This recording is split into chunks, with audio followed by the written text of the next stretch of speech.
This is episode 316 of the Gold Squadron podcast. I'm your host, Dio Morales, and today I'm joined by Marcel Friendly Fire Manzano. So yesterday I drove all the way to Wisconsin to play a little bit of X-Wing with the IDs and Zach Matthews and a few of the other people. Round one, Nathan ID and Kevin ID, Marcel and Kayla. It's the same. And Kayla beat me, by the way, so thank you, Kayla. She knocked me out of the store champ. Wow. Sounds like love, man. Sounds like love. Yeah, tough love. Awesome. Also joined by Will Store Champ Hunter Hagewood. I want that championship. Please give it to me. Nom nom nom nom.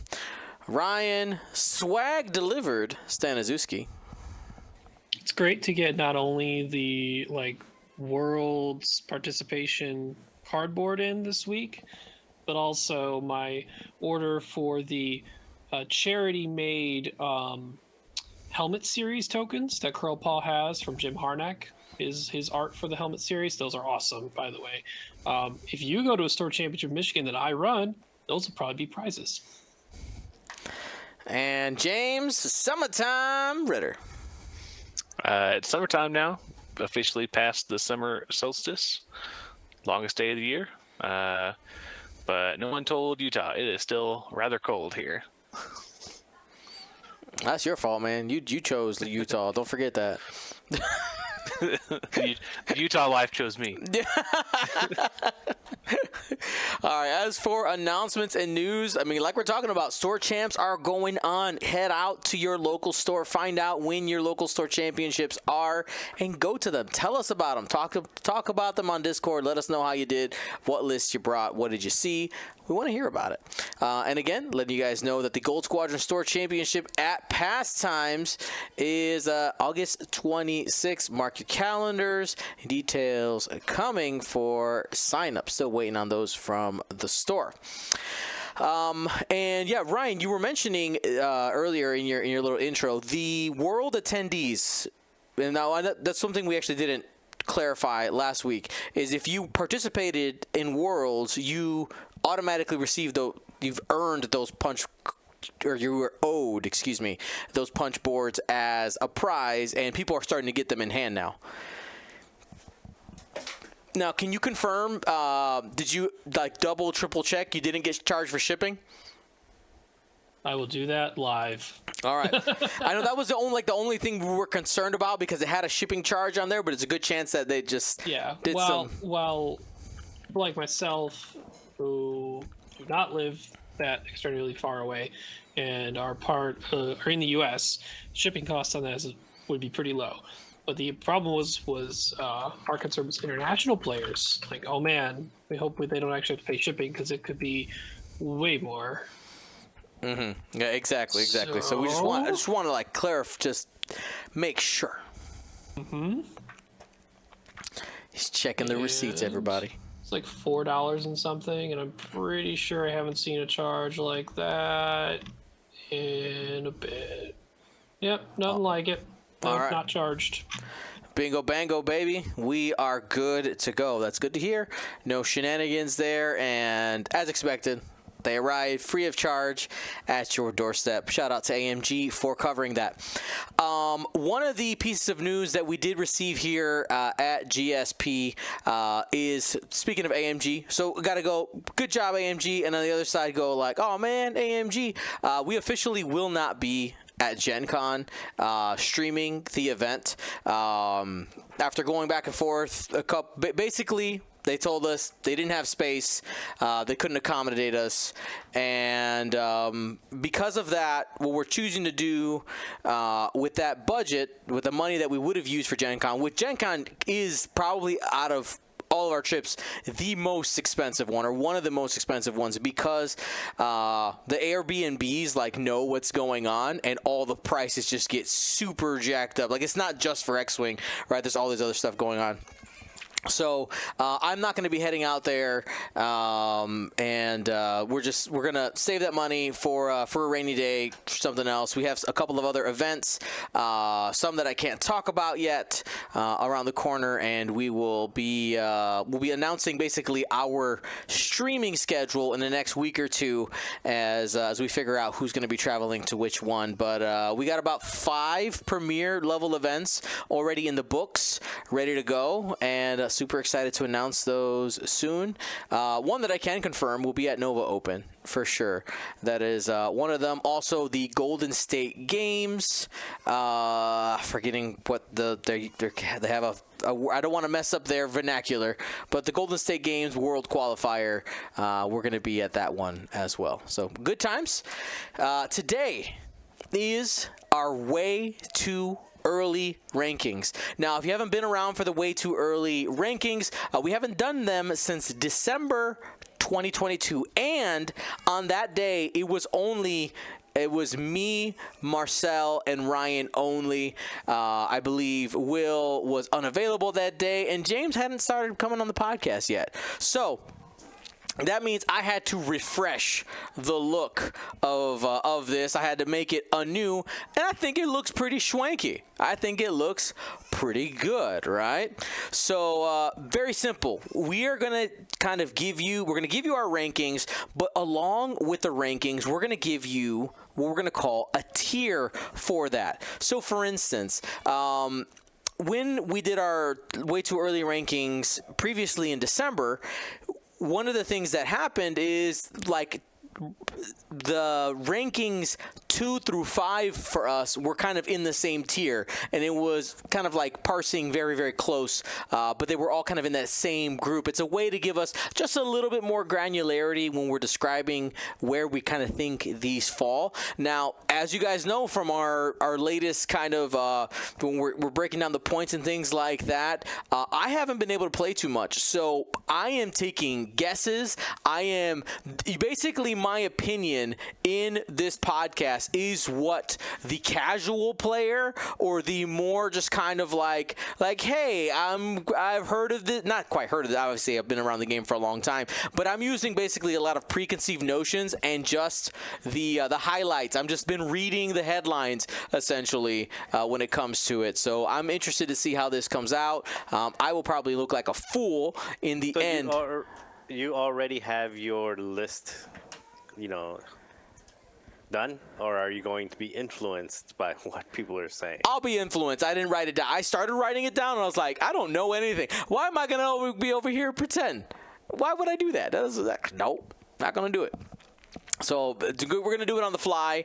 But yeah, that is the plan for today. Now, Marcel's like, all right, so and this is maybe for you guys watching live. If you're watching later, maybe you want to put in the comments down below. Like, at what point do we revisit this and kind of give a score, right? To be like, who was right, who was wrong?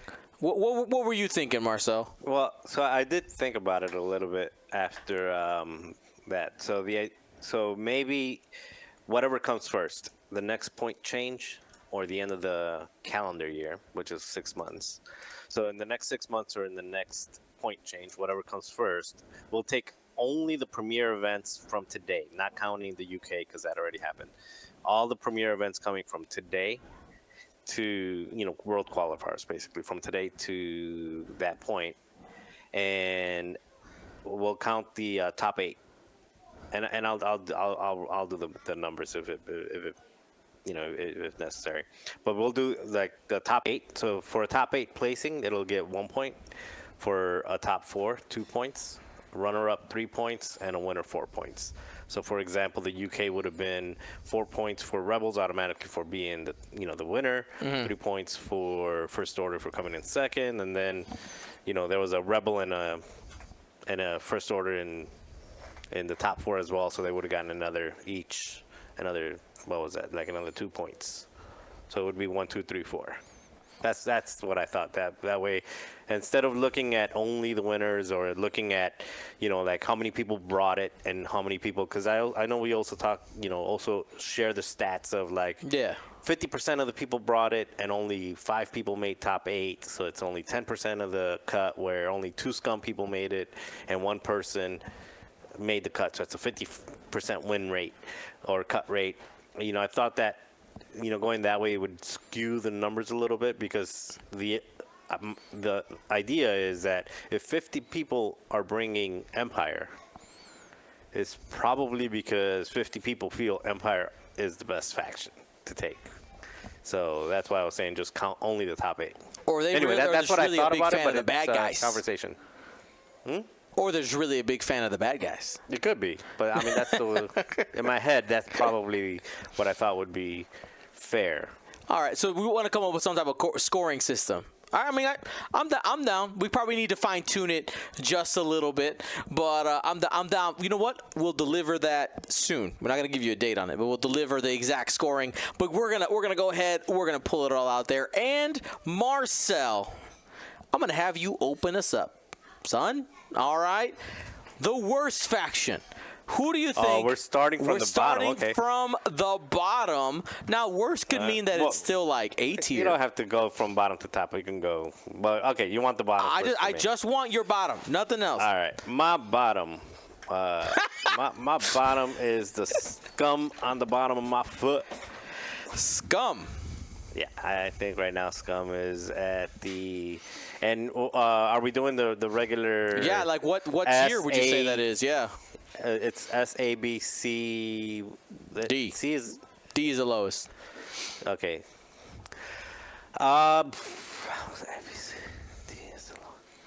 I'd give it a C. So I don't think there's any. Okay, just clarifying my interpretation of, D.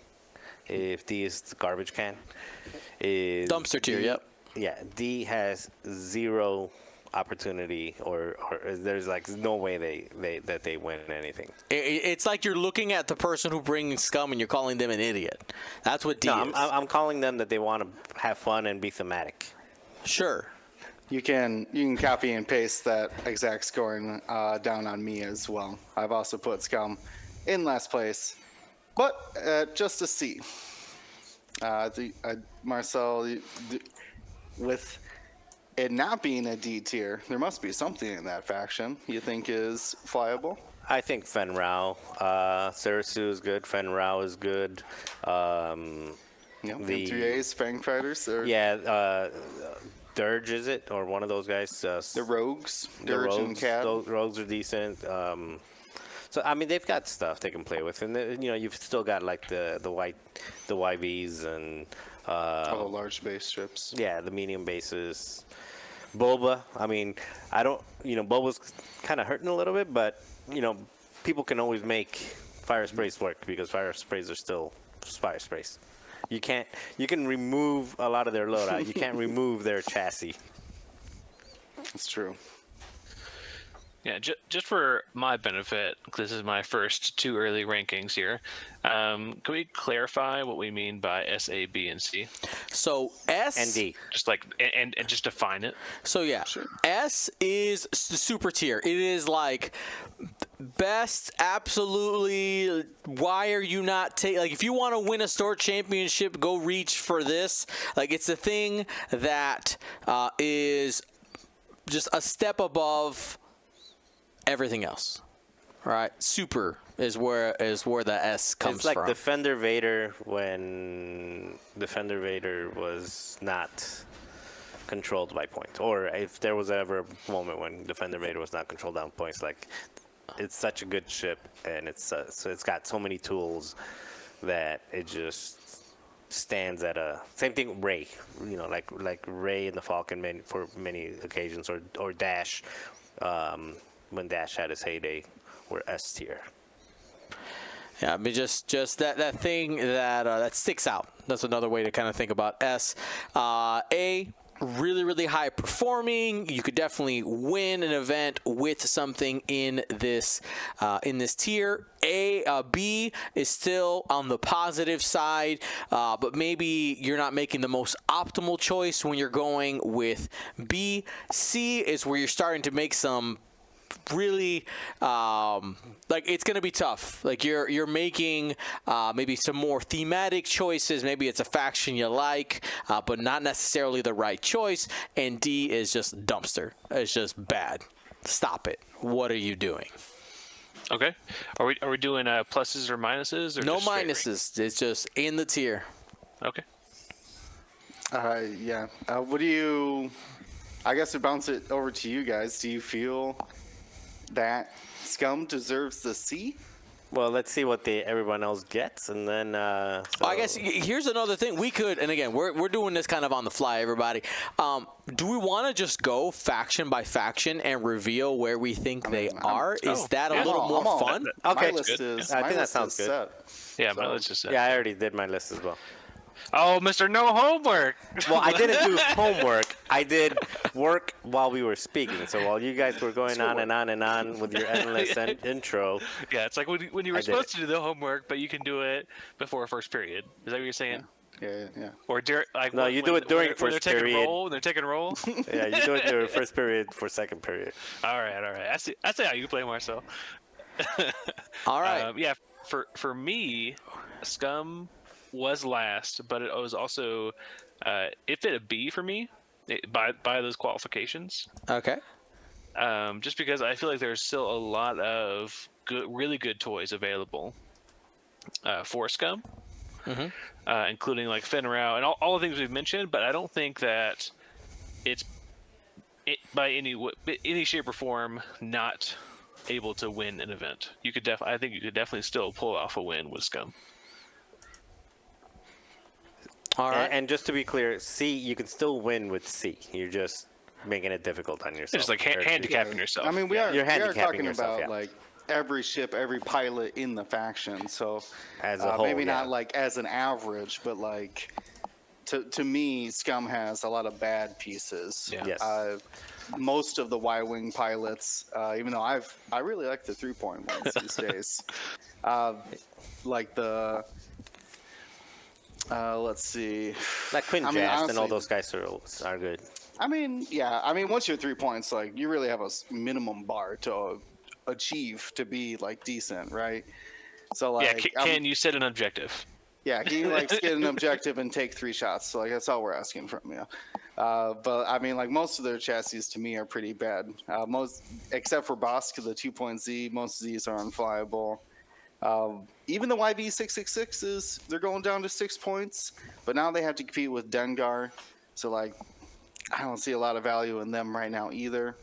They're hard in objective play. Ryan, what are your What do you think, Ryan? thoughts? So people who may have listened, or maybe up to people who haven't in a while, I sold my Scum stuff off a while ago, so I don't actually actively play them much. I think a lot of factions have a lot of potential across the board. At minimum, Scum's a B tier for me because I see good stuff there. I like it. I've actually built lists in Scum. I haven't done that in like years at this point. So if it's got my attention, it's at least B on a tier list. In terms of overall faction ranking, I couldn't tell you where it lands right now. I have no clue, so it's gonna go last. Fair. It's not last because I think it's bad. It's last because I actually just have no clue. Have I you think played there's good against stuff. Scum since the points changed? Oh yeah, I play against okay. Scum. Okay. I think you need to be. Feel. I mean, it's when you have one of the best I6 pilots, Ben Rao, and the offense he can bring. If you haven't tried burnout thrusters on Fen Rao, you should. I6 Slam is really good. I think Dr. Afra is being slept on a little bit with Han Gunner and Rook Cast. That's a very consistent 3-die attack. You just fill out the last 8 points. I think you have a solid squad to at least try out as a baseline. And something I almost thought about, like, man, do I want to like actually try and see if I have enough? Because I did keep some of my Scum stuff because I wanted to keep some of the bounty hunter ships when I sold off some of it. I'm like, maybe there's a non-zero chance I will actually bring a physical Scum list to a store this year. which is crazy in my mind. So if it has my attention that much, it's B tier at least, but I have no idea where they go on a ranking list, so they just default to last. Sad. All right. So hearing your arguments, I feel like I'm in the what do they call it? Monday morning quarterback, or not? What is it? I'm missing what's the actual phrase? Armchair quarterback right now. Like what those guys said. Yeah, what those guys said. I mean, so I was just quickly thinking about our fact, like the faction point changes, and what I remember seeing on the table when we were going through Worlds and in the previous things, and how things changed.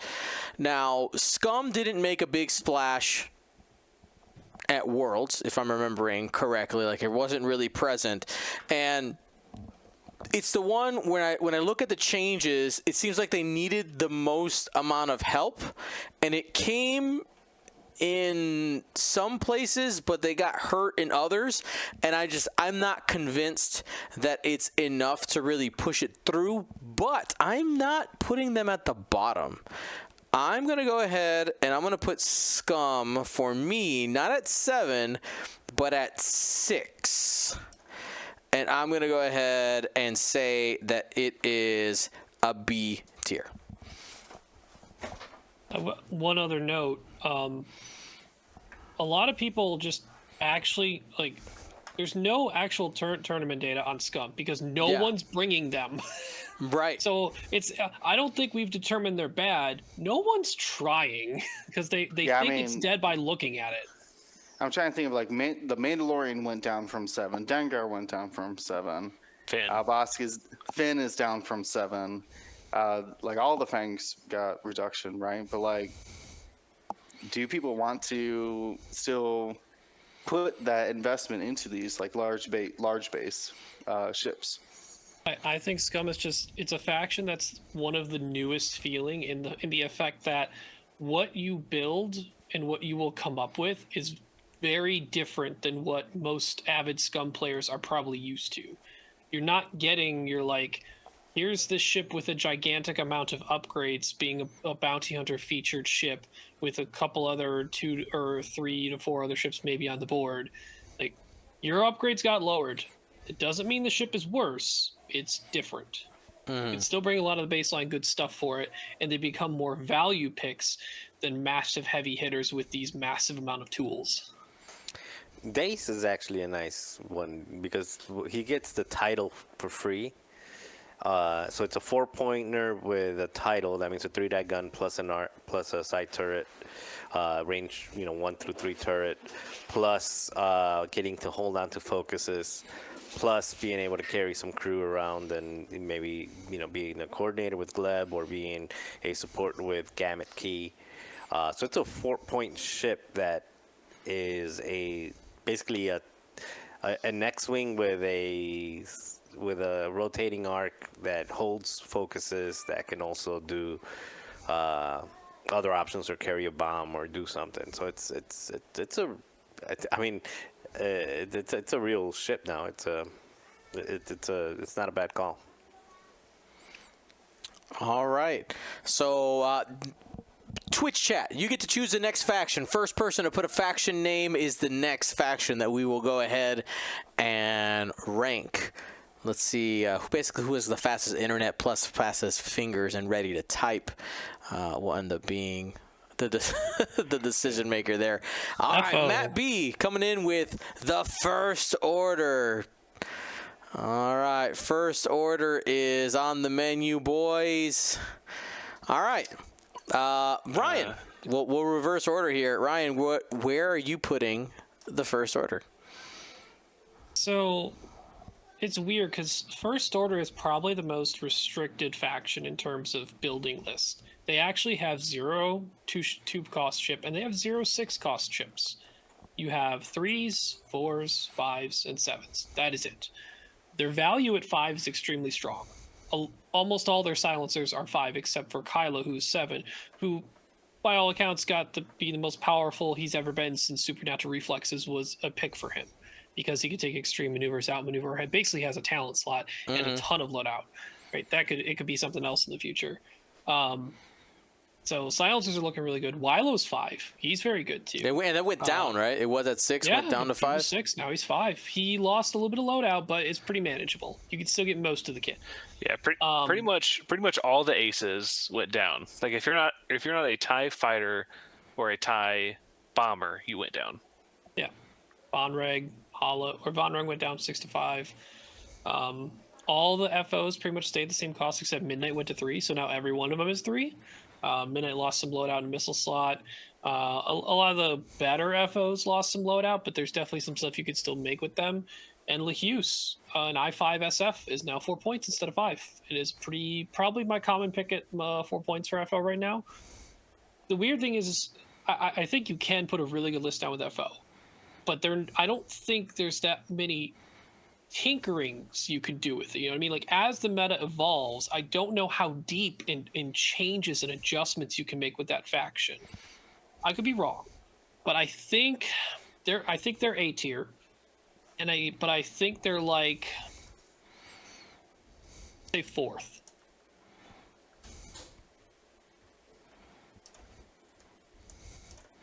There it is. Hey, Marcel. All right. Much of the same that Ryan said, even though I do think you have less options on the number of ships that you are bringing. I think most will be 5 ship lists, and you may have a couple 4 ships if you're trying to take advantage of those very powerful 5-point ships. You could take Vonreg, Hollow, Quick Draw, Blackout or something like that, or something that gives you very powerful 5-point ships. Or you can take something with like Kylo, Malris, and then 2 of the 5-pointers, because Malris at 3 points is still probably one of the best 3-pointers out there, being able I5 with basically glitter stim for a couple turns and a missile slot. So you can do Kylo, which is S tier if we're going by tiers. Malris, which I would put S tier for the points, 3, and then you can also throw like Vonreg and Quick Draw or Vonreg and Hollow, and just have a lot of just cause a lot of damage. So you get really good 4-ship lists, or really powerful 4-ship lists. I don't know if they're good, and really good 5-ship lists with. Now, where I differ with Ryan is that I think that there's plenty of variety with how you can load them out. I've been tinkering with First Order, and I've been flying versions of like the Quick Draw with Whirlwind, and then yesterday I took one that had no more Quick Draw. I kind of got Quick Draw and Whirlwind out, and I flew something with Whisper Kylo, Nightfall, Blackout, Malris, and Scorch, the TIE Fighter Scorch. I've also Nathan Idy was there. He was flying First Order, and he was flying Gideon Hask and the bomber, Scorch bomber, Gideon Hask, Scorch bomber, and then other ships. And obviously Nathan Idy is very meticulous about list choices, so he had to have seen something that. So I do think that there's a ton of variety in the style, in the archetype of lists that you can build. There is not a ton of variety in the number of ships that you will have. You will either have a 4-ship list or a 5-ship list. I don't think there's very many good 3 or 6-ship version options for First Order. You don't think the 6 can stack up, even though the 5-pointer could now be Blackout or Wilo? It's possible. Actually, yeah. I mean, it is possible. Like, I know, Williams, Hollow plus a bunch of 3-pointers is definitely still an option, especially, because it's good. And now you can have like Midnight or some other, good things on there. The bombers became cheaper, so you can now have a bomber as part of that. You can have 2 bombers in there now too. Yeah, you can have bombers. So it's not just only, So yeah, you're right. There are good 6-ship options. So having said all that, I do think there is more variety to be had there than maybe you get at first glance. I'm personally putting them at 3rd place. So in my ranking, I have them 3rd, also at an A. All right, James. Yeah, just reiterating what they said, but I think FO got kind of dunked on a little bit because they had, I would say, in my opinion, everyone else got like really good things for them in the faction, and I feel like FO got okay things for them with the points changes. Like they had a couple of big hits with their aces going down a couple points, but I still think they're the same faction as they were, before the points change. And I still think they're at A rating, but I'm going to put them 6th just because I feel like they have the least amount of options available to them. Like they have like we said, like so many different 3 points, so many different 4 points, so many different 5 points. But you can only build so many different variations of, like what Will and I talk about a lot is like the different the cookie cutter. Like you have so many different archetypes you could bring with points. Just because it's 20 points, there's only a few different variations that you can bring, and it can get stale fast. But I still think they are a good faction. But for me, they go 6th.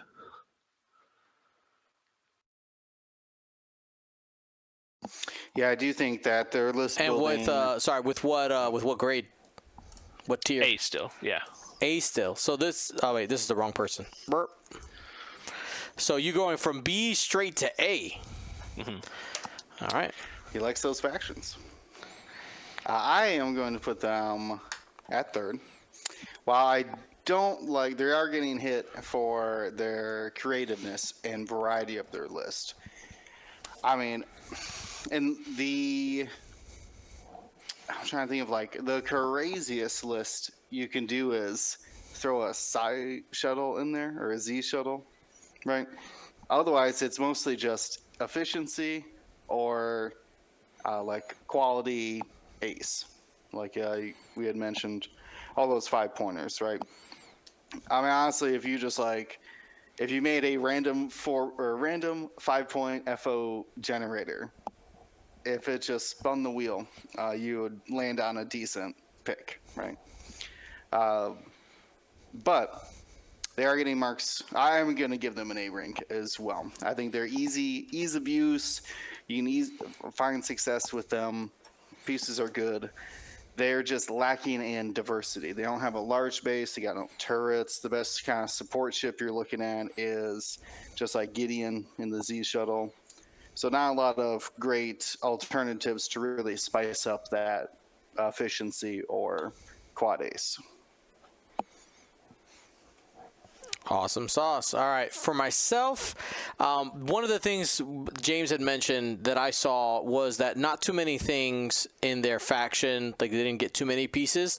But my concern always with FO, especially as of late, just like there's a lot of people who are Empire fans, I feel like there are a lot of people who have become First Order fans because it's kind of like Empire adjacent.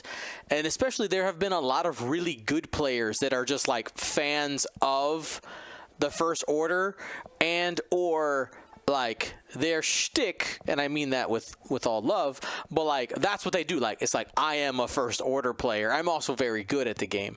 So that is what kind of put me on the fence about where to put these.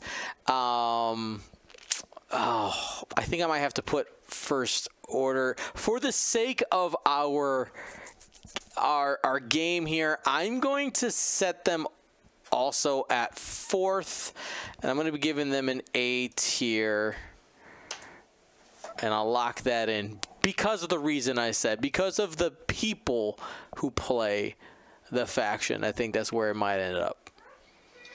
He's going for the people bet. Mm-hmm. I think you're calling out a couple First Order players. So podcast you're running. I'm just saying. All right. Alrighty. Let's go ahead and you know what? Let's go, James. I want to have you lead here, and we're gonna go with. I want to see how you treat your favorite faction. We'll go next with the Republic.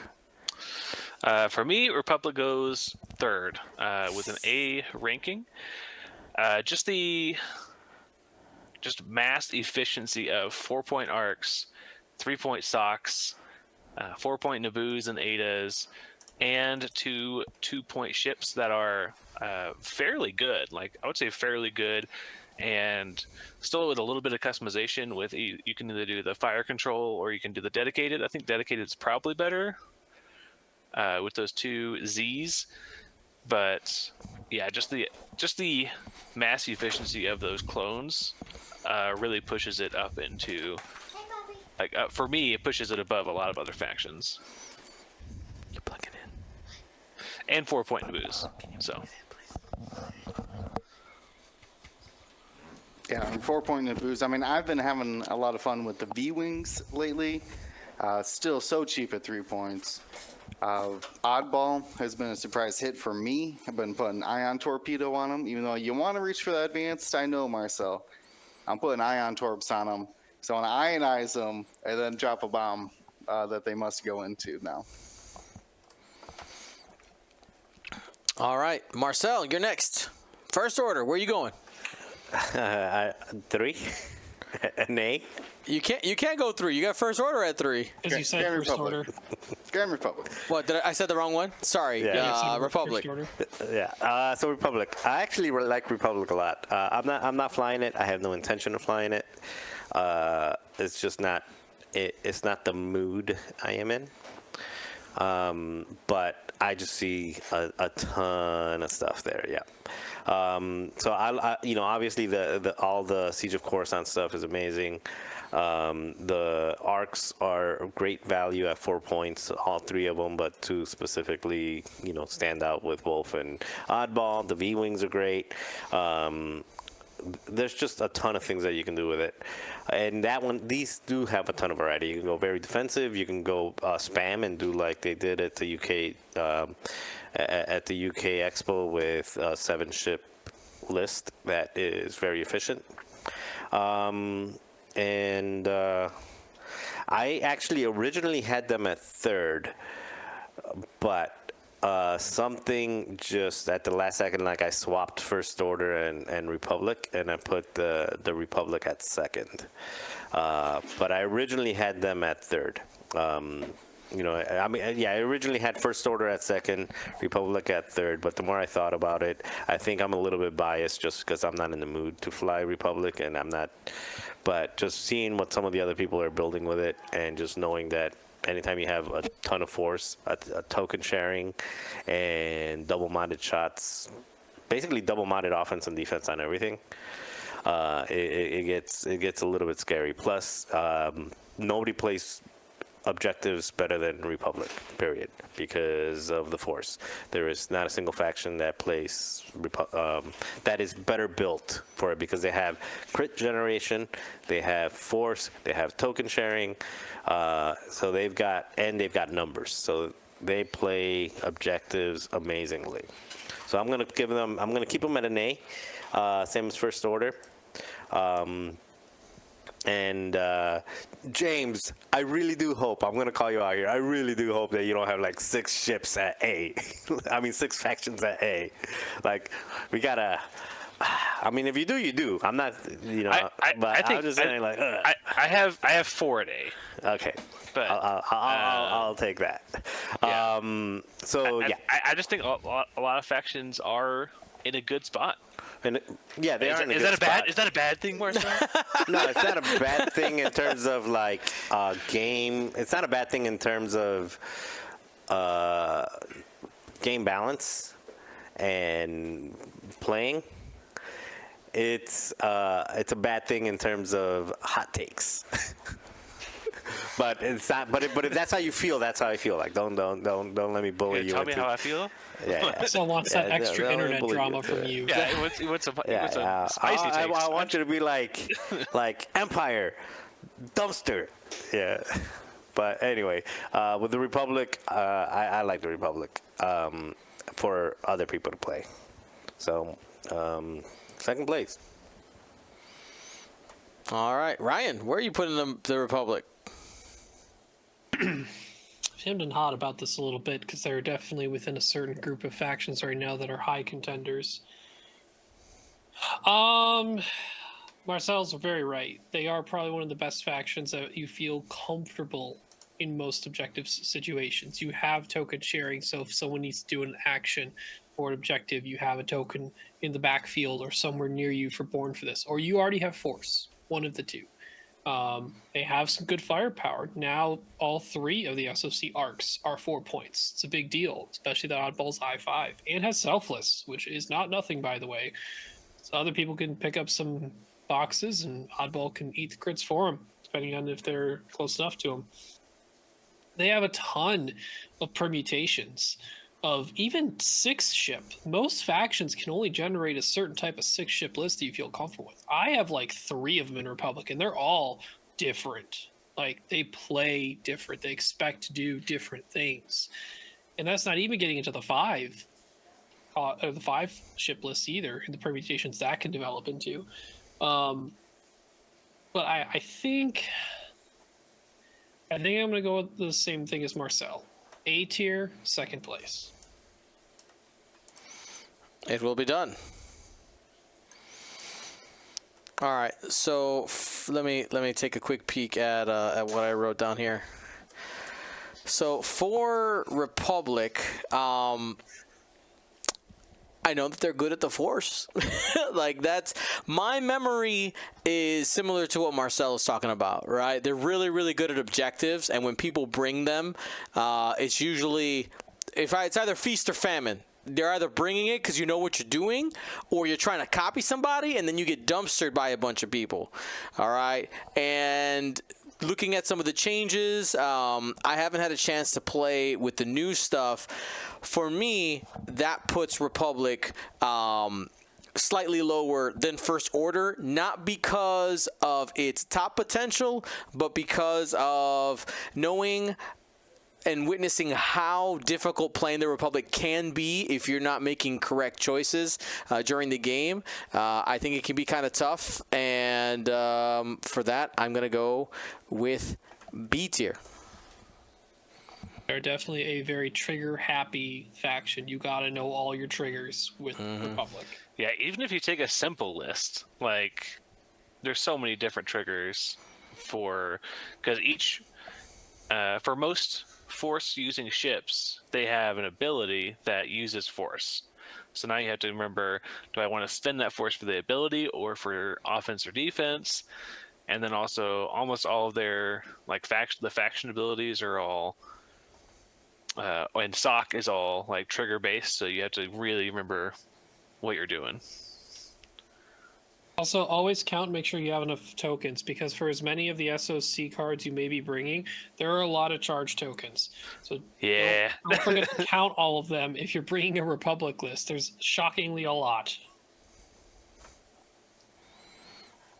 Truth. All right, Will, what about your Republic ranking? I am putting them at 4th after the First Order. I do think they got a lot of potential. They have really embraced the joustiness, the frontline units of the arcs as like their primary force, which I like to see. And the Born for this, though, it got hurt in some places, like the V-Wings. It's still available in the torrents, and the token sharing is very good if you're building the list like that. I just think that they have not as many options. Lats have really fallen out as like a support ship. You really had to rely on Born for this to be efficient at helping other ships. So I'm putting them at a B rank. Still good. A lot of options. Can do well. But not an easy just throw any pilot in a list and it'll have success. You really, I think Ryan, you said it, like you really had to know your list. You had to know that this ship is doing this role, and I need to reserve my kickback kickback. Maybe we do need to take the evade in the opening engagement versus the target lock. And there, honestly, and that's the more decisions you have, the easier it is to make the wrong one. That is true. That Like Dion was saying, it really is. If you don't know your list, you can really fall in your face real quick. It can blow up in your face real quick. Yeah, I mean I've seen probably thinking about our streams, the Republic. It feels like the faction where we've seen the most like, ooh, well, I guess this game's over because a ship just died on round 1. Oh, there goes another one. Yeah, 7B got blocked and gone in 2 shots. I had 2 well- games at Worlds where Obi Ada, even with Born for this coverage, went blanks. Okay, I guess you're dead. Oh man, yeah. All right. Well, I'm gonna go ahead and I'm gonna pull a faction here that I think I'm planning on playing at the Store Championship here in a couple of next week. Marcel, This when is week. that? Is it January This 1st? week. July 1st, Saturday, yeah. That's coming up. Sorry, July. Yes. All right. Cool. I'm ready. I'm flying. What year is it? I'm flying the Resistance. It's the All right. Resistance. Not because I think it's the best, but it's a thing you're that I think I comfortable would be able to remember the triggers because it's familiar to things I've played, and I'm gonna go ahead and put that at 3rd. And I think it's an A tier. When you got a bunch of extra T-70 X-Wings that became more accessible, you've had access to Rey for a super long time now. Poe, when you know, people were telling me, oh, you should fly Poe instead of Rey. It's like, you know what? I agree that if I have been playing a lot lately and I would be able to visualize the things that Poe could do, I would love to. But I think I would make myself look like a fool if I were to play Poe right now. Ryan. Just play both. Rey, Poe, Kaz, BB-8. Done. Fair. Alrighty. Will, Resistance. Where are you putting it? Ooh, I am putting them at 5 after the Grand Republic there. I'm giving them, if I could give them a ranking, it would be B. Caught myself off guard there. But the accessibility of cheap ships, I mean, the fireballs, pods, Y-Wings now, like they have the low end covered. They do have the high end covered with the Falcons, and they have the Jousters in those T-70s. But the only problem to me that I'm putting them lower and lower is that they have really limited like pilot variety. Like it's the same handful of 10 pilots making up majority of the list. That's not necessarily that makes them bad, but it hurts their adaptability to the meta, right? Because they're kind of stuck in these rigid, gotta have a Poe, gotta have Rey in there somewhere, right? Things like that. So I have put them just under that, though. Still be ranking. I mean, they have a lot of good pieces. Like I think it's 5 T-70 in quotations now because, I have to run the 5th one. You should probably run something else, a Couch or Kaz or something, whatever you can find. But yeah, a lot of good things still in it. I mean, what do you guys think about the potential of facing off against 5 T-70s? So I have played against the 5T70, and the fact that those objectives are out there that they have to do, they can't all stay together in a little block. They have to spread out, which means that you can focus fire them, and they are just X-Wings at the end of the day, and they will go down. So, but they are still very strong. But I think to expand on what you're saying about they don't have a lot of depth in their pilots, is that people start to learn that pilot really well. Just as an example, like if you're bringing Padme to an event, almost everyone that I played against at that store champ was like, how does Padme work? Versus like if you're picking Jess, everyone knows how Jess works. So there's a lot of, you can play around it versus like, oh no, not gotcha moments, but like just unfamiliarity can breed bad decisions for your opponent.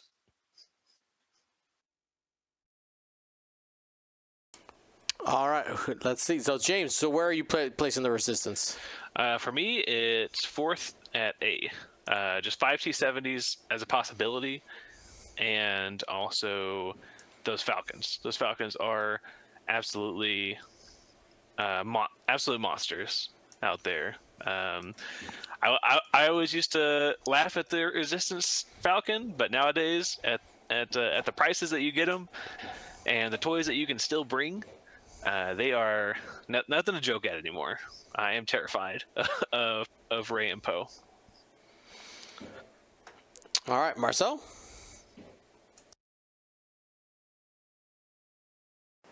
All right. Yeah, so I'm actually with Will on this one. So I am going ranking them a B and putting them in fifth.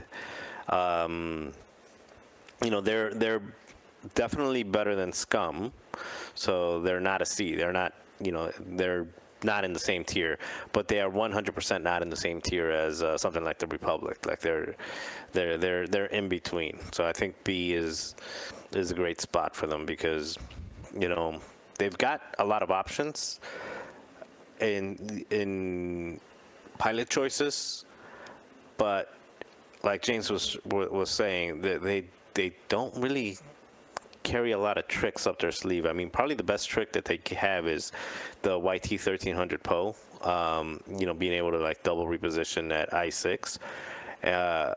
The thing that hurts that double reposition I6 Poe is the red rotate, two less shields, and when you compare that to like the alternative, Han Solo, Biston, Perceptive Co-Pilot, Chopper, like that whole thing is like, yeah, it's not even in the same stratosphere of one is an S tier, the other one is probably a B tier in terms of ships and what they do. So yeah, Rey is still a great ship, but same thing with Rey. You just throw somebody to block it. People learn how to fly around it. Not saying that it's easy, but people know what to do to, mitigate it. Maybe there's something undiscovered, but I haven't seen it. I'm not saying they're bad. Again, they're fifth, so obviously I got them better than Scum, and I got them better than whoever I have at sixth. But yeah. So I think Ryan. I'm going to go. They are B tier, and I'm really fighting with the faction right now, which one should be higher or lower. So I missed adding this question. When we talked about 5T70, was it actually 5T70 or No, was I it did air quotes. It's okay, 5 T70s. Yeah, throw a couch. CAS a and 4 CAS. T70s. Well, yeah. Or CAS, 3 T70s plus another 4-point thing. Yeah. Okay. Sure. Marcel, I think, Finn could be in there. is kind of getting a lot of the points in my head is that it's similar to FO. They're not as restricted on like what point brackets they're allowed to participate in, but they are very particular as to what seems to be the good stuff in certain areas. Like they have a 2-pointer, cool. BB-8 solid, not the best, but good. Their 3-pointers to me are kind of lagging a little bit in comparison to a lot of other 3-pointers, and 3-points can sometimes make your ability to compete and make multiple iterations of lists. They have great 4-pointers. We talked about all the T70s. We talked about CAS. Even FinPod could still be worth it at 4. People are having success with Zori at 4. 5 is a little bit of a shaky spot. It's not a lot there. Kova's okay. 9 Nub, some people have had some good success with. I mean, his ability is actually really good in 2.5.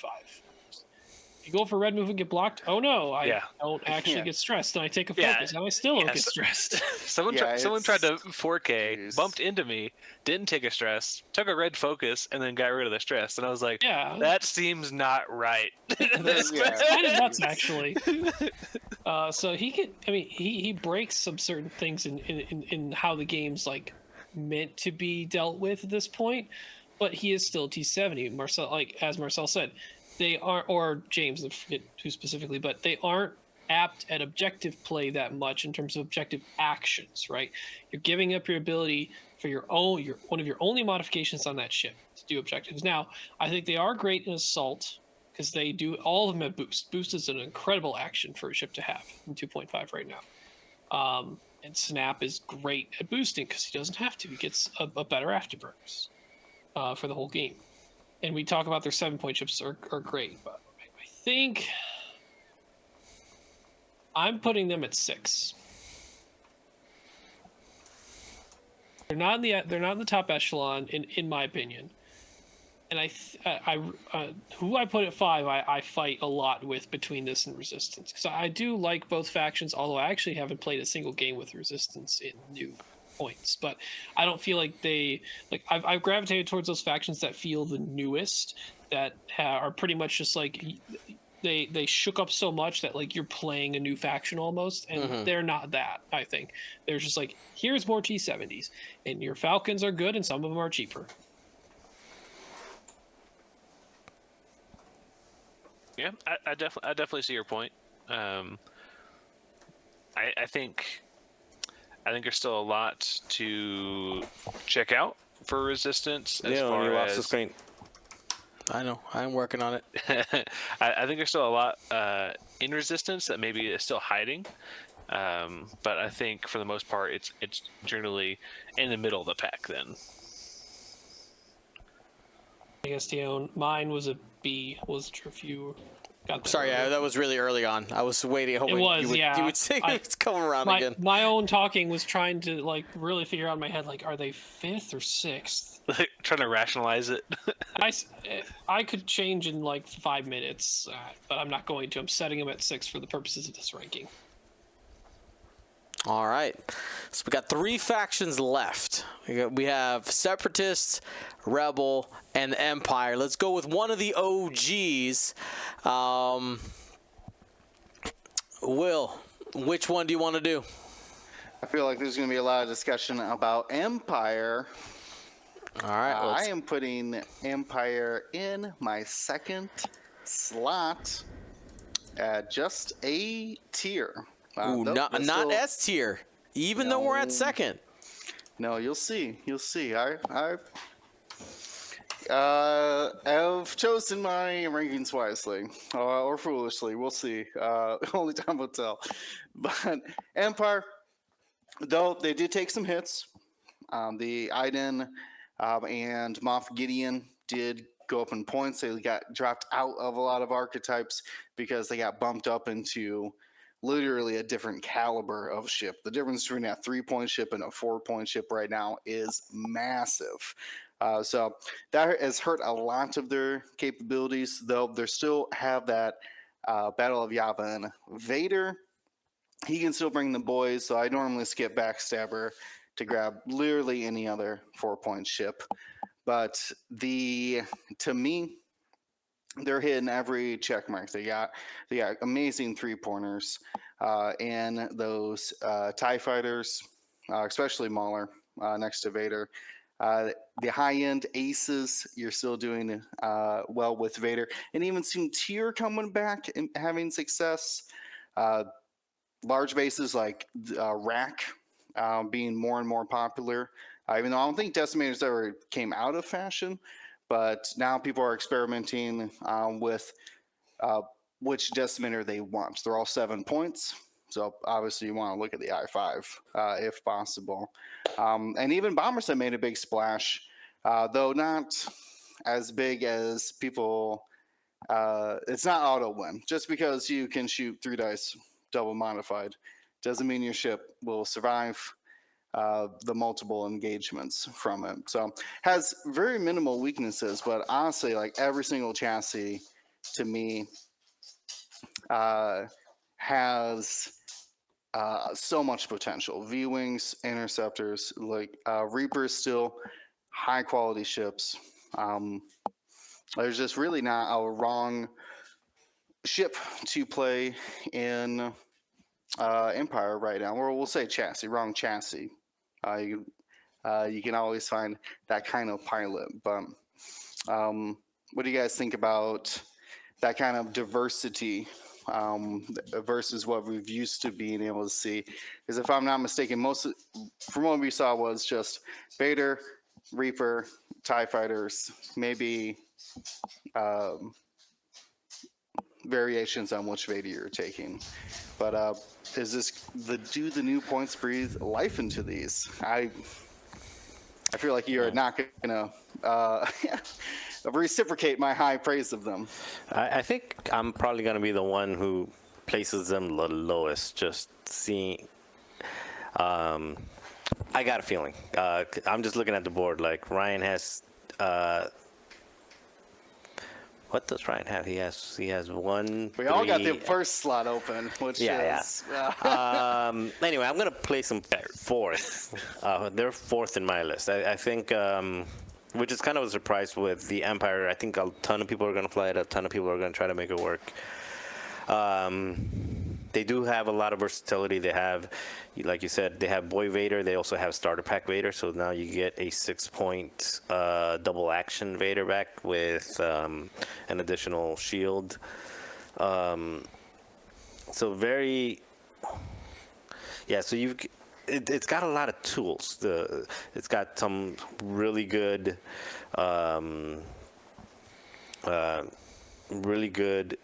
crew carriers. You got Palpatine, you got Vader. So rack with the Vader crew. There's a ton of stuff that you can do. And I've probably played since 2.5 came out more Empire than anything else, just trying really hard to make it work. Doing the Vader high initiative stuff, low initiative stuff. And I think they can win, and I think they will win.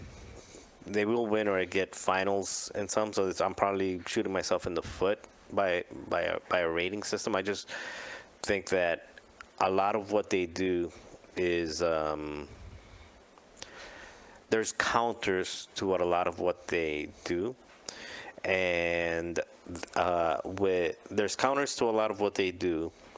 And while they're really good, and they're probably A+ tier, S tier, and a silo, like in certain matchups or in certain things that they do, in a tournament right now with so much variety and so many, basically so many factions being pretty level, that they get a lot of what they want to do gets mitigated. So, for example, you talked about, the bombers. The bombers were like, well, you got 3-point ships with barrage rocket saturation salvo and so many things. And I, flew them at 2 different store championships. And then I flew against them yesterday at the one I went. And while they seem very scary, they're a little bit on the predictable side.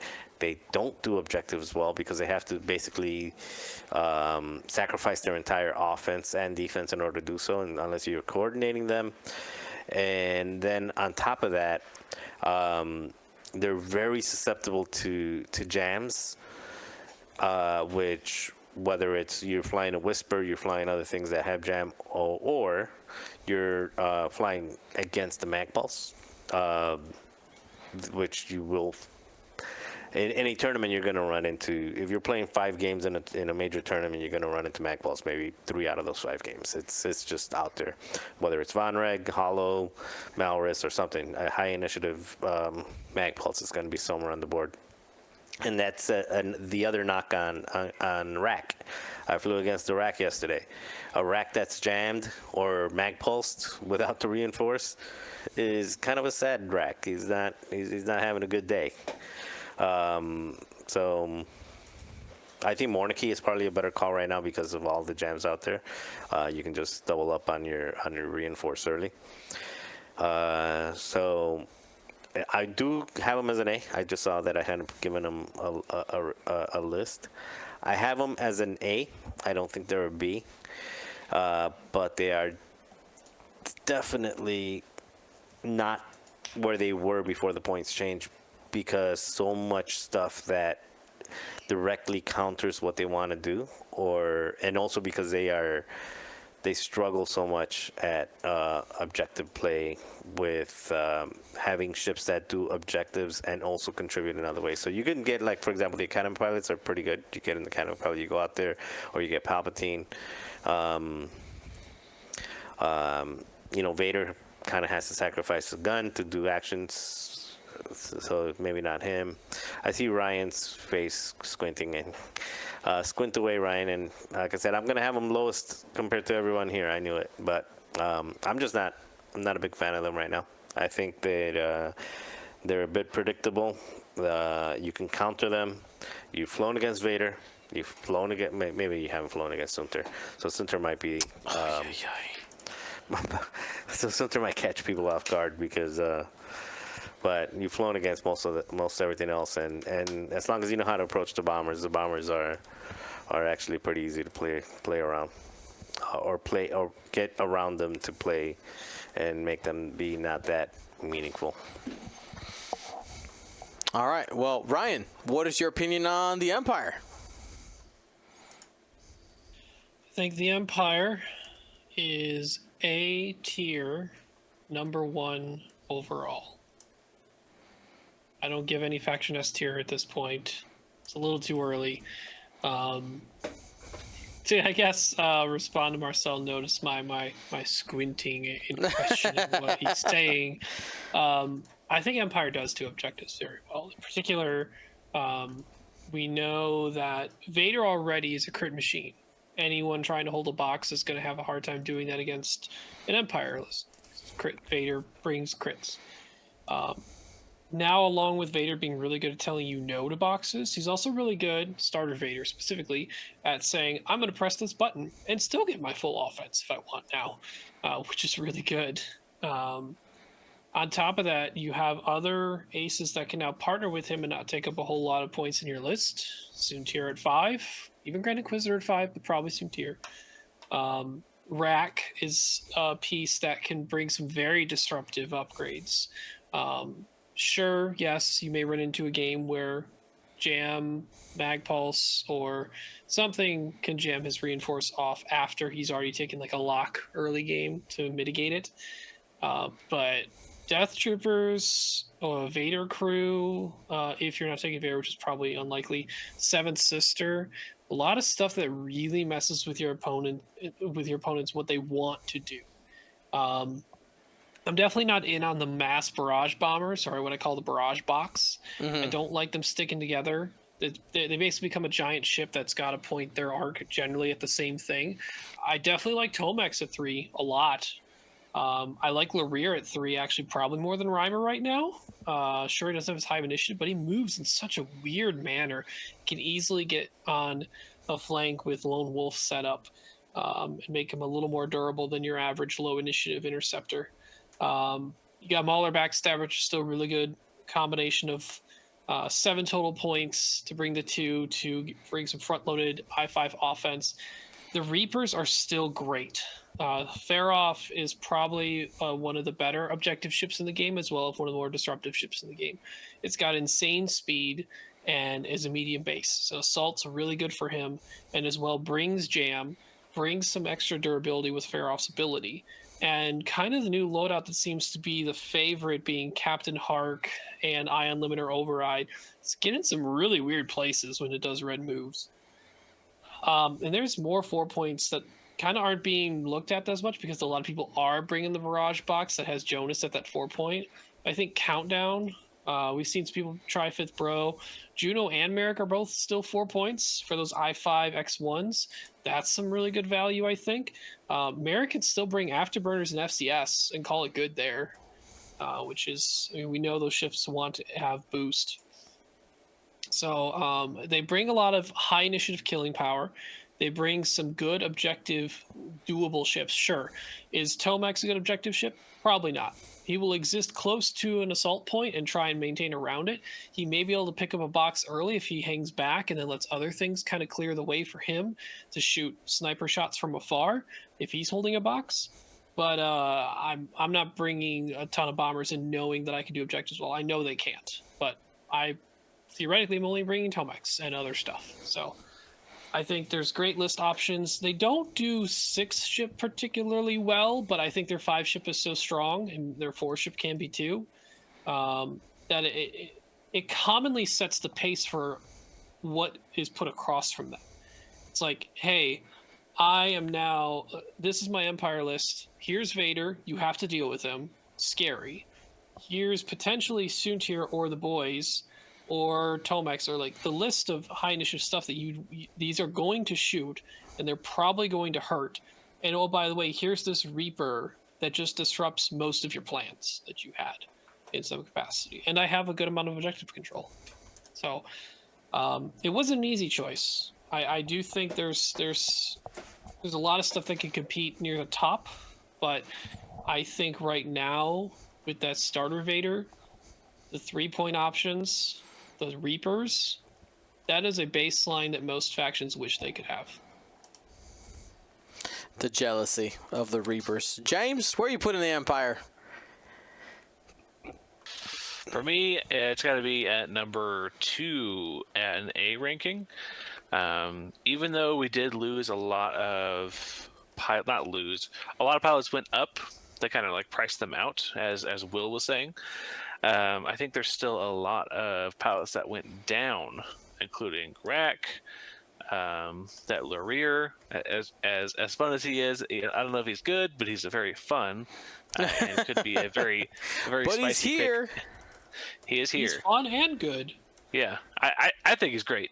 I think for me, a pilot that is fun makes me enjoy the game, makes me be more dedicated to a certain list, which means I practice it more, which means I win more. So if you follow my logic there. Also, TIE Bombers just tearing it up. And then what are you putting in for your Vader slot? Are you putting crew, defender, X1 customizable, boy, or starter? Ooh, So probably many not different Defender options. Vader. We haven't done our in memoriam for this point. Yeah. This points break, but yeah. It is probably not sad gonna be for Defender Vader. It is sad for Defender Vader, but I think that if you still wanted to go that route, I think you still could do some work. It's just, are you willing to put in the practice to get it perfect? But yeah, for me, it's second at A. Second at A. Okay. Leon, you're up. Well,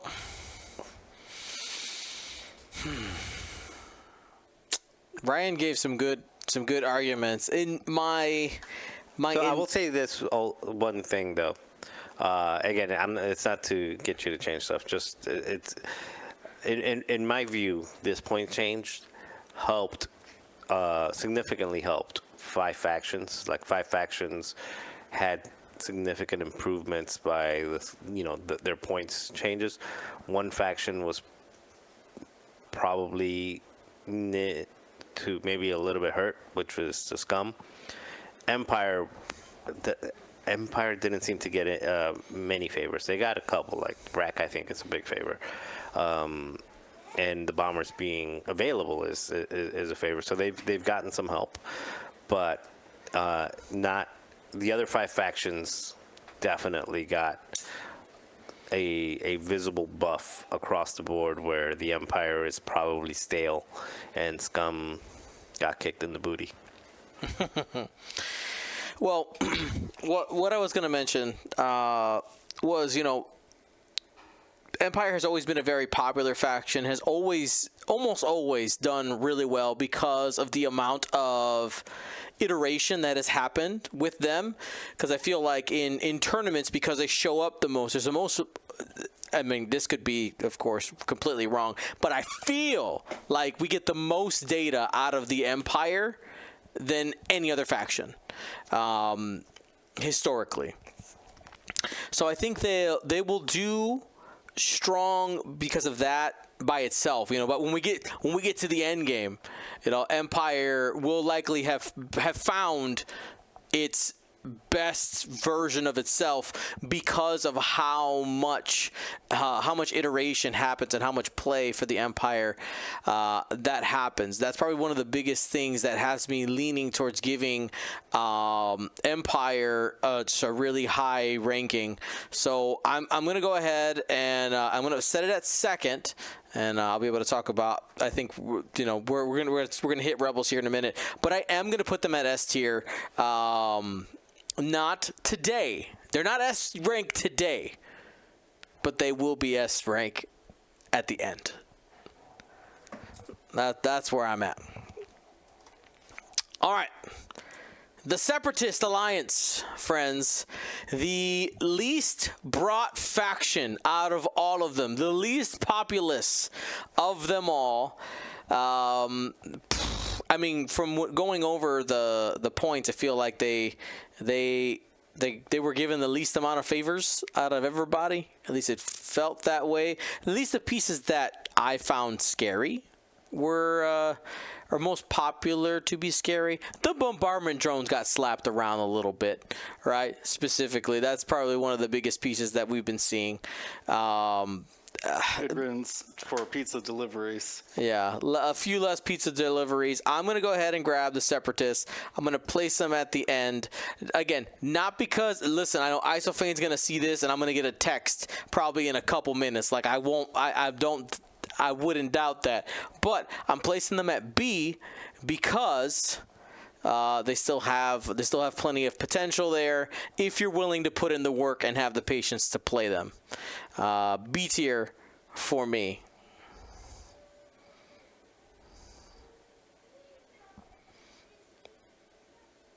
Jump in. Not everybody at once. Whoever's got passion for CIS.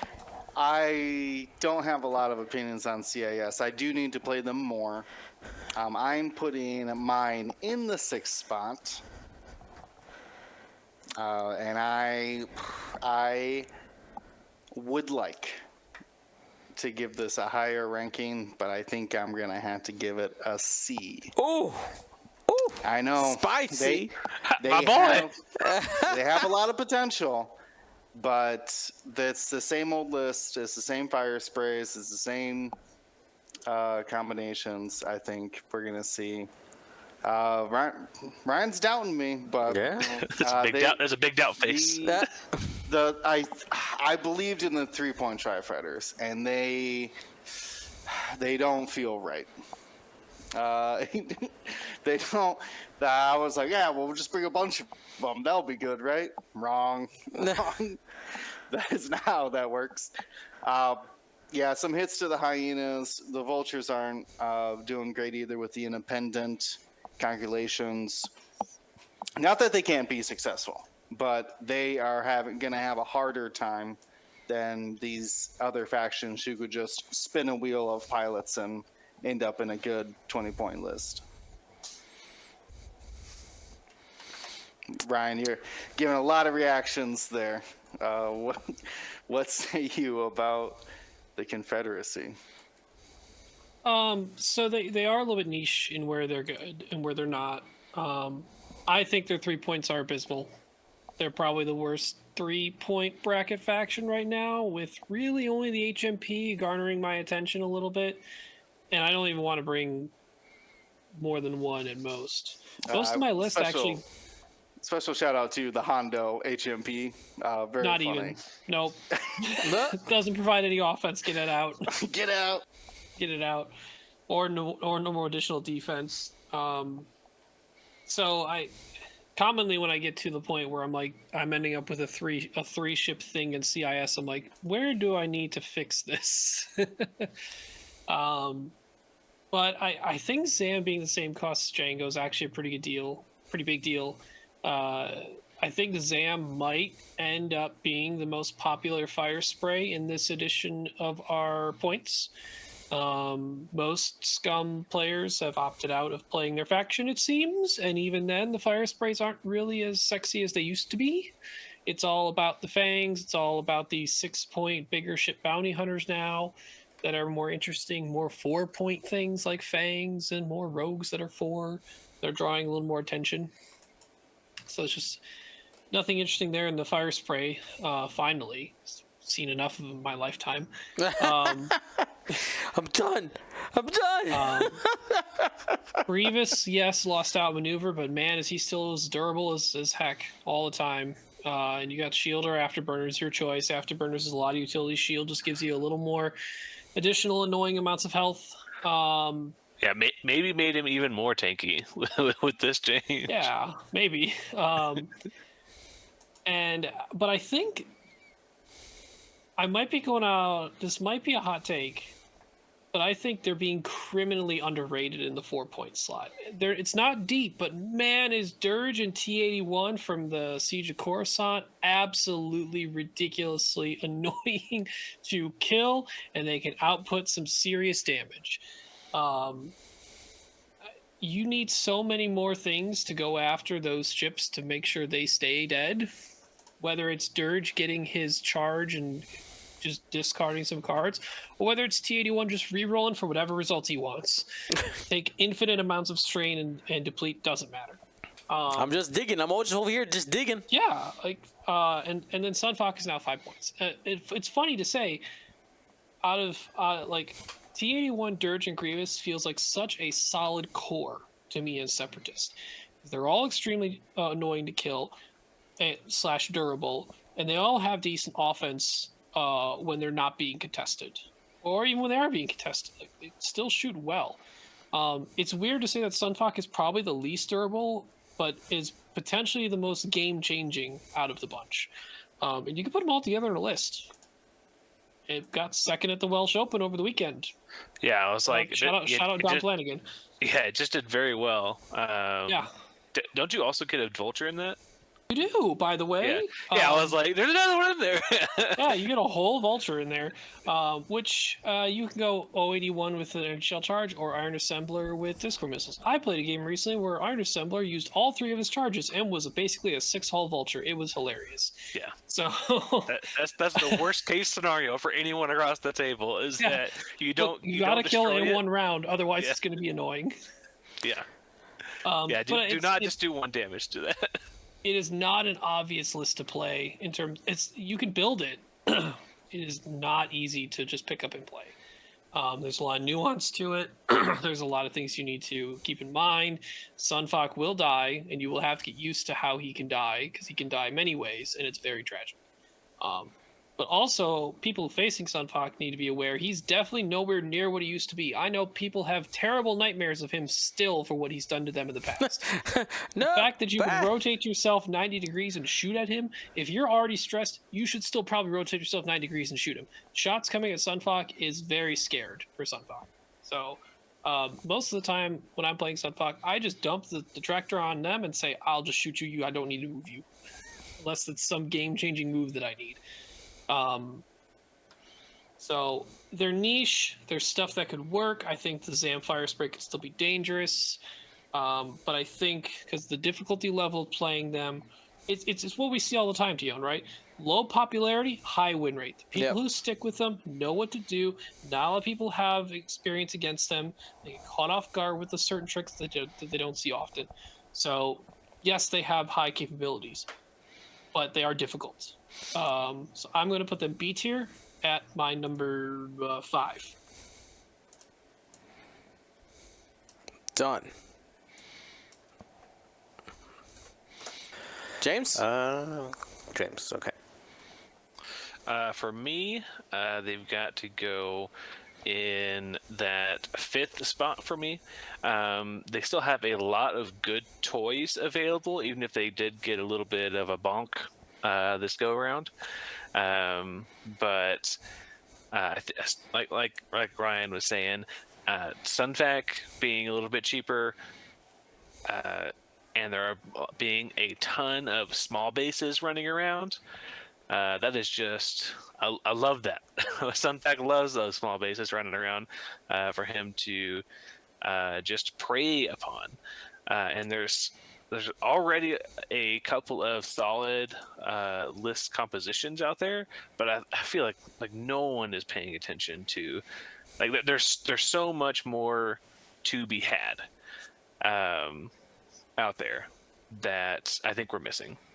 But for me, it's got to go for B. So I already see you filled it in with A there. Well, you made first order A. So are you saying? I'm just saying that I think Separatist will play better. Okay. But I think the first order is tiered better. If that makes No, that's fine. to That's me. the first time we've ever had we've had that kind of delineation. So hey, more power to you. Speaking. Oh wait, you know what? We'll probably get to this later. I'm assuming you might give us a last minute update round. So Yeah. If you want to shuffle some stuff around, yeah, for sure. So, and yeah, go ahead, Marcel. yeah, no, so I'm also doing a B. Actually, yeah, a B. So they're not quite Scum. They're not C. Are you making so them the first place? Yeah, they're B in first place. They're terrible. No. So, excuse me. So I B, and I don't think that they are a C. I think they Zam, like Ryan said, is really good. I think this is probably the only faction that could get away with a 3-ship list that could be competitive. I'm trying to think of which other factions might have some 3-ship options that are competitive, but you put Django, Zam, and Dirge, 3 ships that, well, 2 ships that punch really hard, a 3rd ship that just refuses to die, and has with the 4-die bullseye the ability to punch really hard as well, periodically. I think they have an option for a 3-point ship. 3-point list. God, 3-ship list. And I think the Discords being cheaper, the energy shells being cheaper, I think that makes an impact. Those HMPs being able to carry both an energy shell plus a cluster missile. So you can do a cluster missile, energy shell, and then a bomb or something else, giving them a lot of basically range 1, 2, and 3 options. Sensor buoys are still out there, or is that what they're called? Sensor buoys, the ones that get shot out and floating around and getting target locks everywhere. Dark probe droids. Yeah, the probe droids. Those things are, with HMPs getting back around, they're going to be good options. I do think that the Tri-Fighter, similar to Lure, if you have 3 points to throw something in there and you throw it in there, if it makes sense in the list, you can make it work. I personally like the one that has the free target lock, because again, if you're doing something that plays around with target locks, you got your probe droids out there. There's that one that gets free target locks, so you can do that, or like a TIE fighter, just going around, keeping distance, getting objectives. So I think they've got options. I don't think they're quite C, but they're definitely not equal to Empire, First Order, and Empire, and Rebel, obviously, since we haven't talked about Rebel yet. All right, well, let's move on to Rebels. We can just kind of fill in the blanks as of right now, and give our reasons why. James, I'll open the floor up to you first. James. For S for these guys, only S for me. I just think that they have just so many options. Every single point cost from 2 to 7 is great. They have an amazing 2-pointer. They have so many options at 3, so many better options at 4, solid options at 5, and then do they have any 6s in there? Or is it just kind of like skip to 7? Mainly just Chopper Oh, VCS. Chopper, yeah, Chopper. Yeah, they've got a couple. There's some gauntlets, maybe. And the gauntlet Luke, too, yeah. Old man Yeah. Luke, I guess you can call him now. Old man Luke, yeah. And then at 7 with those Falcons, they just are really great. For me, it just you can probably build a 3 to 6 ship list, and it's probably going to be pretty solid with enough practice in Rebels.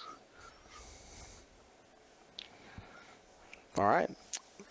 Solid. Marcel, why the Rebels? Well, I just think that I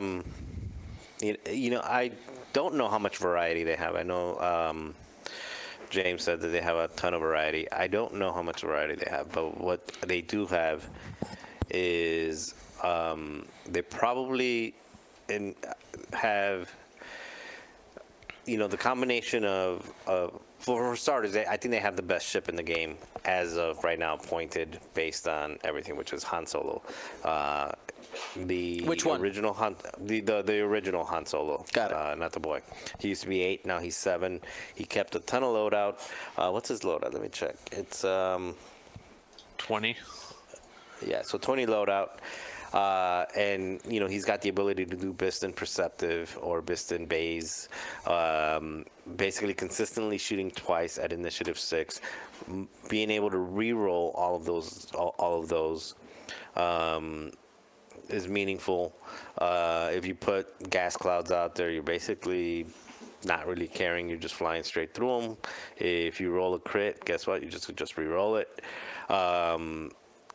And then you got a couple extra points to play with, chopper, engine upgrade, or anything you want to do with them. So I think that's just, in my opinion, the best 7 points out there. There's a lot of good ones. I put that one head and shoulders above the rest.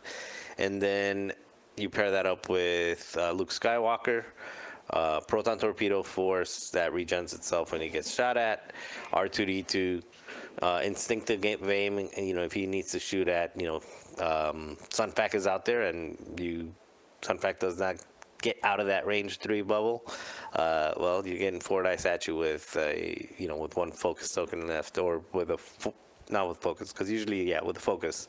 So basically a single modded 4 die attack that turns to crits, and attack speed is really good as well. Sabine.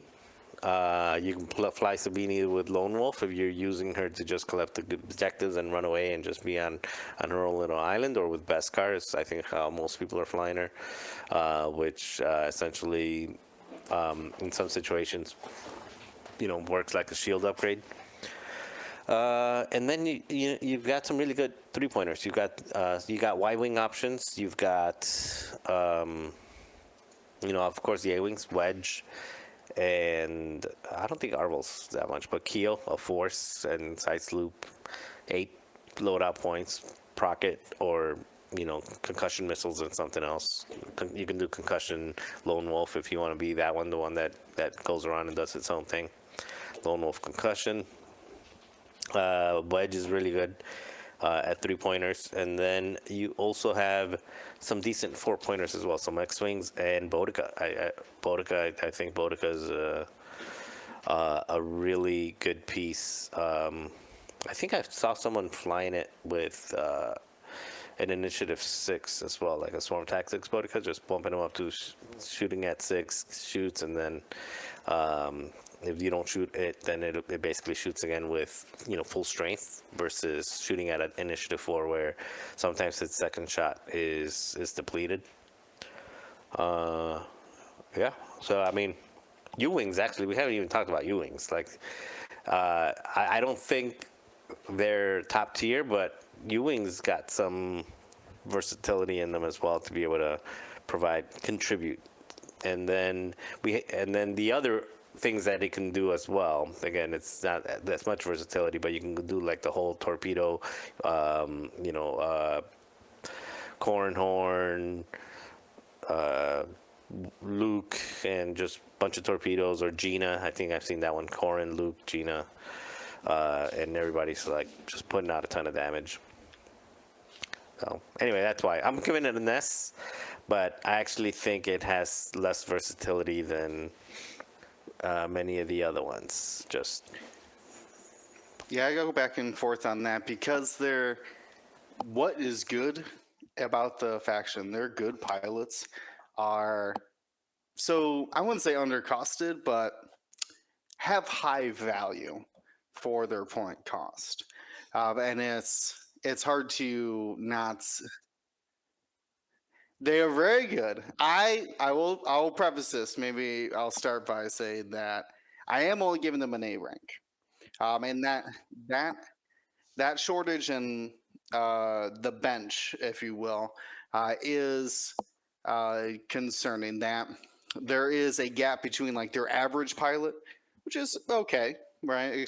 They got a lot cheaper as long as you're maybe not flying like a 4-point Y wing or something. Yeah, you can more or less spin the wheel and find good value on any chassis. But the drop off after like Luke, Wedge, Bodica, Sabines, the good cheap 3-point A wings, right?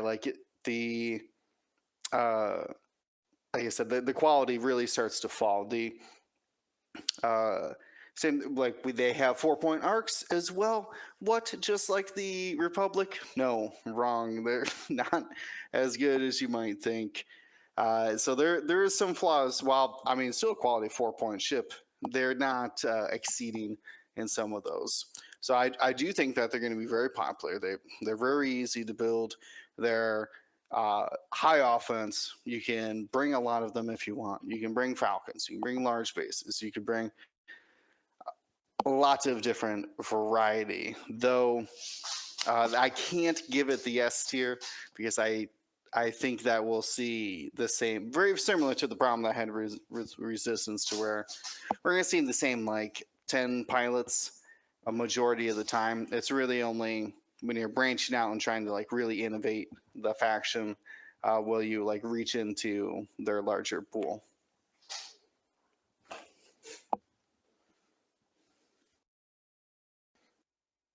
So I'm apparently the only one that bucked the trend, and a little more so than I think people may have expected.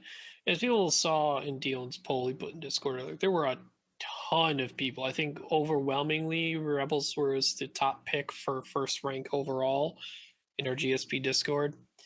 I'm giving them an A.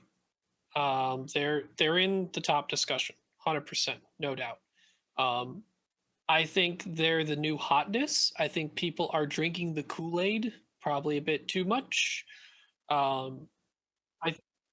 It is. If they got red Kool-Aid, man. You know, doesn't make your tongue blue like the Empire.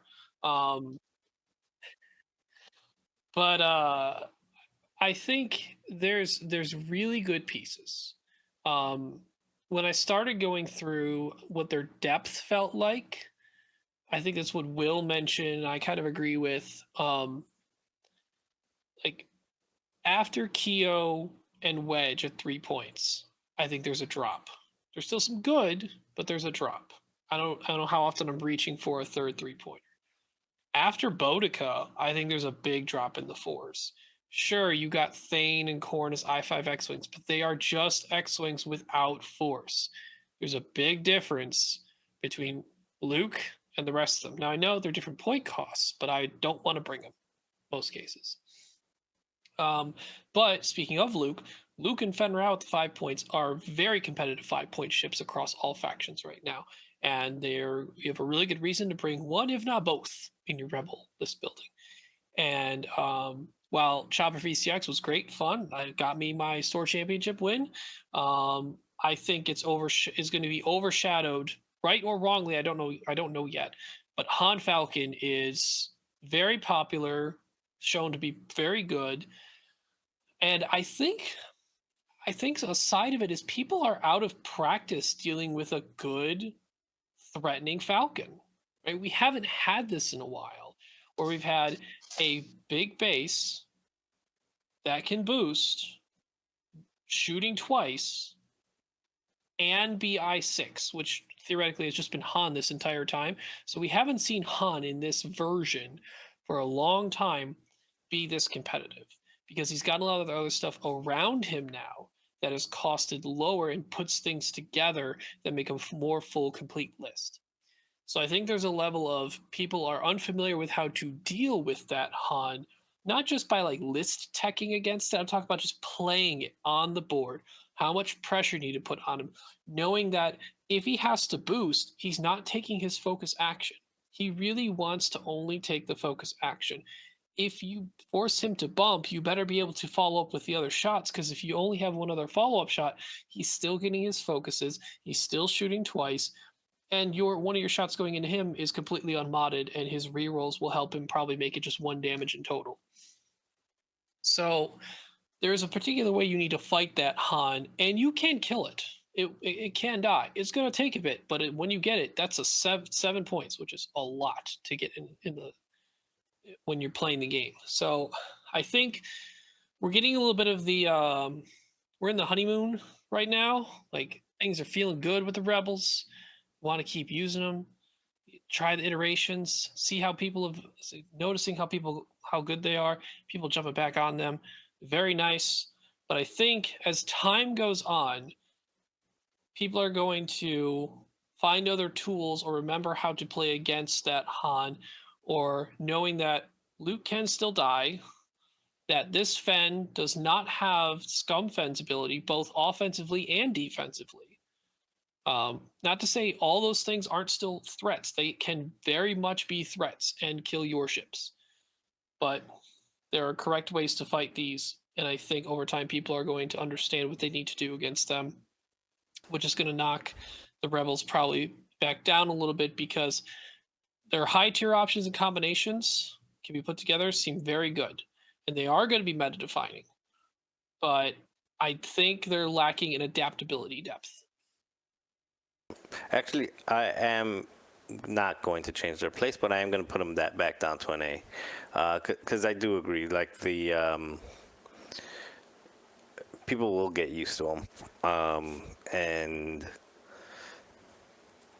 if you figure out Han, then that, yeah. So anyway, just put them back down to A, but keep them at the top. Is this adjustment time? Nope, because Dion is still up to. We're still on the faction. So. Oh, his tier ranking for him, yeah.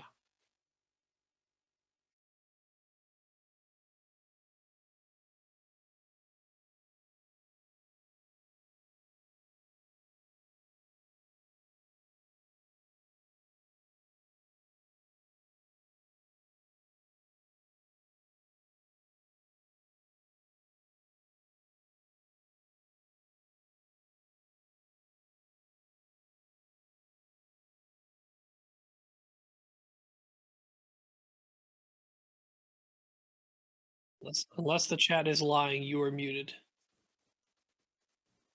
So I'll repeat that one more time. But initially I put them at the top of my rankings because of the poll. You know, a lot of people have been playing more than I have. But one of the problems that Rebels have is the Star Wars bias, right? There's a lot of people who like the Rebellion because they're the main characters of the Star Wars universe, the theme, the fluff. I do think they have a lot of pieces. I do think that the points gave them a lot of favors. And Han Solo, for me, has always been a boogeyman. Marcel mentioned them earlier. But I am getting a little bit of trepidation, just kind of talking through it and hearing you guys. So I'm gonna set it for now at an A tier. But I'm ready to shuffle. I'm ready to shuffle a couple of things here. Dion, that means you put an S tier in your second. No, he's getting ready to shuffle. I'm getting ready to shuffle. Oh, you shuffle. I'm shuffling. Okay. I'm shuffling. Person. All right. So is anybody just locked in? You're like, I know, I'm done. That's it. Or everybody have a little shuffling. I'm not moving anything, but I would like to adjust a tier somewhere. Okay. So anybody doing less than that? I think. I'm locked in. James is locked. Done. Padlock James. All right. So Ryan, what did you want to change? I would like to change the first order tier to B. They seem more in line with the B tier stuff that I've already put in B, and not in line with the A tier stuff that I have. All right, Marcel. I already did it. I just brought Rebels down to A, but I like it. I think C, B, A, and nothing is. Yeah, no, I'm good. All right, Will.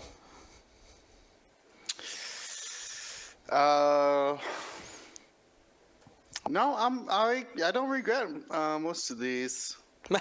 Most. I mean, I wish I could. I mean, I don't really have much more commentary. I think that the Rebels might be overrated, but like Ryan said, they're the new hotness. So it's like a new faction out there all of a sudden. It's definitely, I think it's the newest out of all of them. Because the only thing we ever knew in Rebels for like a year plus has been Torp Alpha, and then that's it. All right, so here's a change I'm making as I've been hemming and hawing here. Listen to you guys. So Scum is going to end up going to the bottom. But don't listen to us, people. There is good things in Scum. There are. I've won games with Scum recently. Like, it's not an impossible faction. Yeah, like I said, the only reason why Scum is in last numerical place for me is because I literally don't know enough about the faction. I see stuff that looks good, but not only do I not know much about the faction just because of my little to no play of them, but also no one else has played them. There's like no data at all yet for them. All right. Make that data. There we go. Done. I shifted a couple things around. Locked in. Bad guys on top. All right, so our final faction rankings. Let's go. We'll go through them for our audio listeners. Dion in first, so in order from first to last. I have Empire, Rebels, Resistance, First Order, Republic, Separatist, and Scum at the end. Ryan? I have Empire, Republic, Rebels, First Order, Separatist, Resistance, and Scum. Marcel? So I've got Rebel on top, then Republic, First Order, Empire, Resistance, Separatist, and Scum. I got Rebel, Empire, Republic, Resistance, Separatist, First Order, and then Scum. And finally, I have Rebel, Empire, First Order, Grand Republic, then Resistance, CIS, and Scum. All right, beautiful. So there are our way too early faction rankings, and we'll get back to you guys with exactly how we're going to grade this, and we'll give a cutoff date. But you know what I'm looking forward to, friends? I'm looking forward to somebody making us look real dumb with the Scum at the end. Right? Like, that's always the fun. The fun part of this is somebody commenting, being, watch me. Like, we offended somebody today, and I'm excited for their retort. Yeah, I actually want them to do great, just because I hear so many Scum doubters, and I just, like, I look at the faction, I'm just like, there's some good stuff here. Have you played it? Have you actually tried it? Like, you built the list. Cool. Did you put it on the table? There's got to be something with the Mandalorian out there, like, or Dengar or something, right? That just a specific combination of pieces or something plus Boba, right? Equals profit, right? Always. It's got to be something out there. For me, it's Fen Rao, Dr. Aphra. Figure out the rest. How many points is that? Is that 11? 8 left, because they're both 6. 6 point fin round, yeah. It's not 7 anymore. They got to bet good 5er? Not really. So I think Old T is a really good 5, but I think Han being in the meta kind of pushes that out a little bit. I think 4-point Fangs are okay, and Fenrir at I6 is okay. Old T, good against Republic, because it's a born for this stuff. He can just get rid of tokens. But trying to get yourself in front of Han is really, really weird. And if you miss, you're just dead, because you're getting a side arc shot. Sorry, Old T.